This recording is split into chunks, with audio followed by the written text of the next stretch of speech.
In this how-to video, you'll learn how to find x and y intercepts of a line that's already graphed, find x and y intercepts from an equation, graph a line using x and y intercepts, put it all together, and then see some real-world applications of x and y intercepts. If you'd like, you can jump to the individual slides that you want more information about, or you can watch each slide to get an overall picture of x and y intercepts. So in this slide, we're going to talk about just the basics of what x and y intercepts even are on a graph. So remember that a graph has an x-axis and a y-axis. So if you think of the word intercept, that sounds kind of like intersect. So they're going to be exactly what that sounds like. So here, the y-intercept of this line would be this point right here, the point where the line crosses the y-axis. And the x-intercept would be the point right here, the point where the line crosses the x-axis. So if I call the y-intercept point A and write it as an ordered pair, the ordered pair would be 0, comma, let's see how far up it is, 1, 2, 3, 4, 5, 6, 7. And if I do the same thing for the x-intercept, which I've called point B, that would be negative 1, 2, 3, 4, 5, 6, so negative 6, comma 0. Let's take a look at the red line and find the x and y-intercept of that line. So if we zoom in, here's the x-intercept, the place where the line is crossing the x-axis. Here's my y-intercept, the place where the line is crossing the y-axis. So if I call this point A, you'll notice that the ordered pair would be 1, 2, 3, 4, 5, comma 0. And if I call this point B, this would be 0, negative 1, 2, 3, 4, 5, 6, 7, 8, 0, negative 8. What you want to notice about x and y intercepts, here's a y-intercept, here's a y-intercept. They both have an x-coordinate of 0. And that's going to be true for all y-intercepts, because if a point is going to be touching the y-axis, then it has to land directly on it, which means it can't be at all to the right or at all to the left. So that would mean the x-coordinate has to be 0. And same would go for the x-intercept. So if you look at this x-intercept and this x-intercept, you notice that they both have a y-coordinate of 0, and that's because if you want it to land directly on the x-axis, then it can't be even slightly above or slightly below. The only number that would make it land directly on would be a y-coordinate of 0. The significance of that will be more mathematical in one of the later slides, but for the purposes of this, what that really means is that when you're naming x and y intercepts, you don't have to name them as an ordered pair if you don't want to. Instead, you can just say the number. So the x-intercept of 5, as soon as you hear the word intercept, the implication is going to be that the y-coordinate is 0. So as an ordered pair, it would be 5, 0. But you don't have to say that whole thing. You can just say the number. So graphing a line using x and y intercepts will be pretty easy.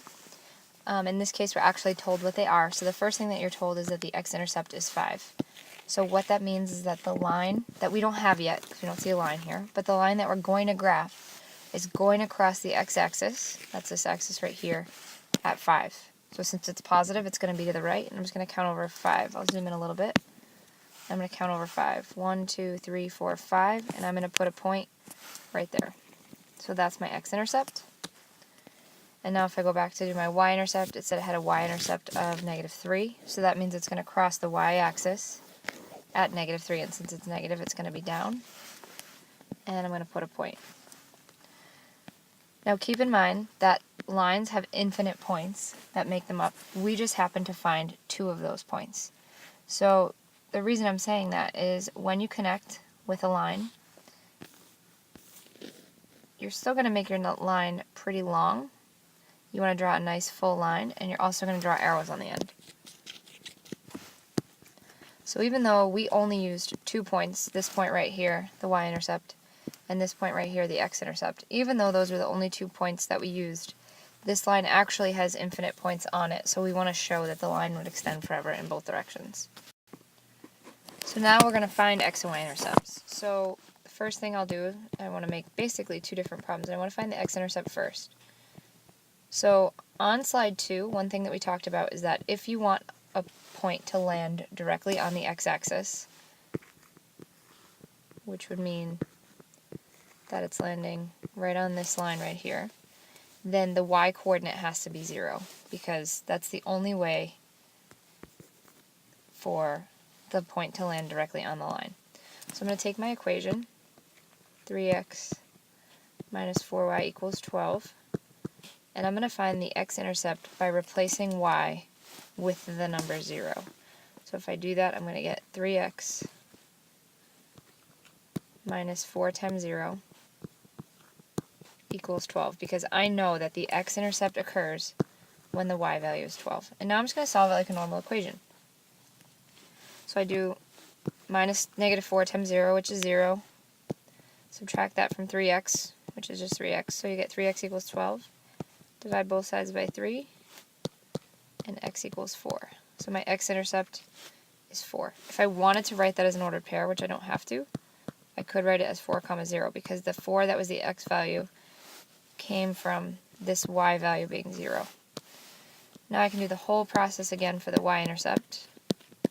And so for an ordered pair to land on the y-axis, the x value has to be 0. So I'm going to take my equation, 3x minus 4y equals 12. And this time I'm going to replace x with 0. Oops. Minus. And if you simplify this time, 3 times 0 is 0. But then minus 4y would be negative 4y equals 12.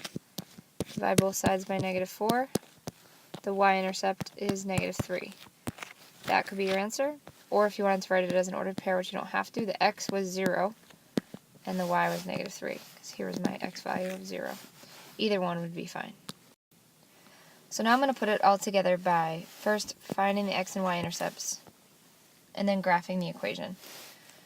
So first, to find the x-intercept, I'm going to take the original equation, and I'm going to replace y with 0. And a lot of people skip right to this step, so I'd have negative 6x equals negative 12, because they know that that 2y piece is going to go away if y is 0.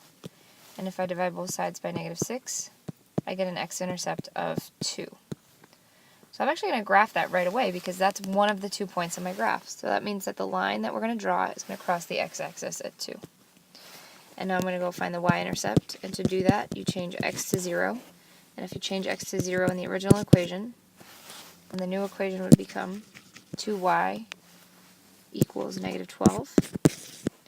And if you divide both sides by 2, then the y-intercept would be negative 6. And that's its own ordered pair, which means the line that we're going to draw crosses the y-axis down 6. And then we connect with a line, which we should draw arrows on the ends. One thing to be wary of, a common mistake that people make, is they pair these two numbers together. They make it its own ordered pair as 2, negative 6, and they place it right here. So if you look at that point, first of all, it's not intersecting anything. It's not touching the x-axis. It's not touching the y-axis. So it definitely can't be an x or y-intercept. Also, they didn't go together. X wasn't 2 when y was 6. They weren't the pair of numbers that goes together. X was 2 when the y got replaced with 0. So that's the ordered pair 2, 0. And here, y was negative 6 when x got replaced with 0. And so that's that ordered pair right there. So the last part of x and y intercepts that we have to talk about is how it applies in the real world. So let's say you're selling adult and student tickets to a school play, or you can really do this when you have two unknowns. So it says that adult tickets cost $10 and student tickets cost $5. So the first thing I want to do is set up an equation to represent the situation. So I'm going to use my graph to help me out, and I'm going to take a look and see that the x-axis is labeled with adult tickets. So that means that x is the number of adult tickets, because I don't know how many adult tickets I'm selling. I know how much they cost, but not how many I'm selling. And the y-axis is labeled with student tickets. So that's going to be my number of student tickets. Again, I know how much they cost, but not how many. Every time I have an x, an adult ticket, it costs $10, so 10x would be the total money made from adults. Every time I have a y, a student ticket, it's $5, so I'm going to have 5y made from students. I would add those two amounts of money together and hope to get 90. So that's my equation. That's my answer to part A. Part B says graph using x and y intercepts. So again, to find the x-intercept, you would change y to 0, and you would get 10x equals 90. Divide both sides by 10, and you would get that x is 9. So that's my x-intercept right there.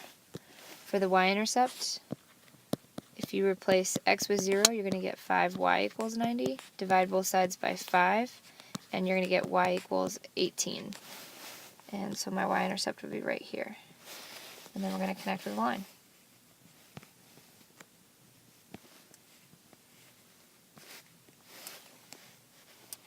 It's really important to connect with the ruler for when we get to the next part, which is going to be to use the graph to determine possible combinations of student and adult tickets. So anything that's on the line is a solution. Solutions are numbers or ordered pairs that fall on the line. Solutions also work if you replace x and y in the equation. So I want to take a look and try to find numbers that would make sense to use off this graph. So for example, this ordered pair right here looks like it would work, which is 5 adults and 8 students. But just to be certain that I didn't mess that up, what I'm going to do is I'm actually going to make sure by plugging these numbers into my equation. So I would take that 5, which is adults, plug it in for x. So 10 times 5 is 50. Take that 8, plug it into y. 5 times 8 is 40. 50 plus 40 is 90. So that would be one answer that would make sense. I could try to find another one, maybe 6 and 6. So 10 times 6 is 60. 5 times 6 is 30. That would work as well. 6 adults, 6 students. The last thing we're going to take a look at is interpreting the meaning of the intercept. So what do these points mean right here? We know that this one up top is the y-intercept, and we know this one at the bottom is the x-intercept, but what does that mean in this situation? So what that means is, for this point down here, the x-intercept, this would be if 9 adults go, but 0 students. So let's say, for example, they decided that this play was going to be adults only and no students were invited, then you would need 9 adults to come to make the $90. Let's say they said that it was going to be a student-only performance, no adults, then in that situation you would need 18 students. So the importance of the intercepts is when you have all of one and none of the other.